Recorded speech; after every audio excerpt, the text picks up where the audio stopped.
സൃഷ്ടിച്ച് കാത്തുപാലിക്കുന്ന താതനം ദൈവമേ, ഞങ്ങളെ രക്ഷിക്കാൻ ക്രൂശിൽ മരിച്ചൊരു രക്ഷകനേശുവേ, ഞങ്ങളിൽ എന്നെന്നും സ്നേഹം നിറയ്ക്കുന്ന പാവന റൂഹായേ, തൃത്വികമായി എന്നും ചേർന്നു വസിക്കുന്ന ഏകദൈവമേ, ഞങ്ങളെ അനുഗ്രഹിക്കണമേ.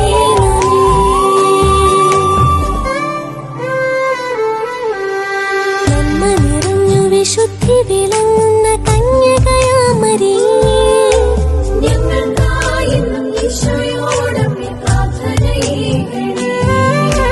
ദൈവമാതാവായ നിത്യവിശുദ്ധ